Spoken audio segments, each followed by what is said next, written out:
Hello, this is author David Hawk. Tonight I will be reading you an excerpt from my book, This Side of Midnight.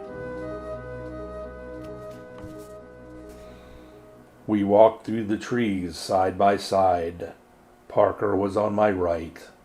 I couldn't tell if he was looking straight ahead or had his head bowed downward. The jutting sides of his hood hid his face. The sound of the river gradually grew louder in front of us. I looked directly forward, trying to catch a glimpse of the Merrimack, but we weren't close enough yet. Then something on the ground to the right caught my eye. Instinctively I halted, yelling, "Parker, watch out!" Parker froze. He looked around, first turning to me, then turning to the right. Next to him was a hole in the ground, 10 feet wide. The low undergrowth along the forest floor nearly hid the hole from view until we were almost on top of it. The edges of the hole were ragged, with vines and soil meshed with fine roots hanging down into it. The far wall of the hole was visible. The top 10 inches or so revealed the topsoil of the forest. Then as it descended, it was rock the rest of the way down. We had stumbled upon one of the old mine pits. 2 more steps, and Parker would have gone into it. The brave bastard took 1 step closer. Standing with the toes of his boots on the edge, he leaned forward, peering over. "Holy damn! I can see a good 100 feet down there. After that, it gets too dark to see." I stepped up almost to his side, but a little bit behind him. I was afraid to get too close. "It probably goes a lot deeper than that," I said.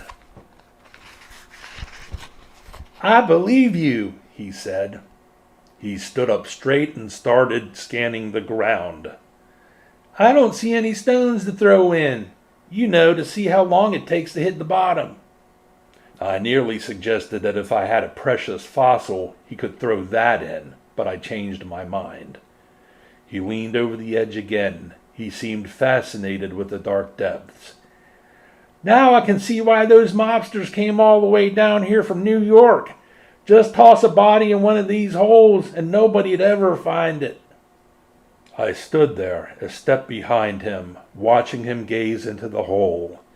It amused me to see him so interested like this, to have something other than bumbling rednecks or sex-starved whores catch his attention. I found myself staring at his back, at the spot just between his shoulder blades.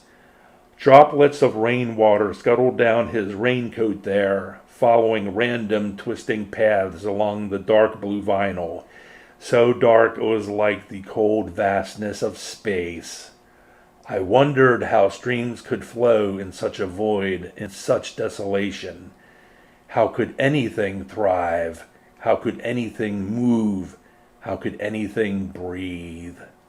My own breath was coming in sharp, short bursts. I could see nothing but the blackness of Parker's coat.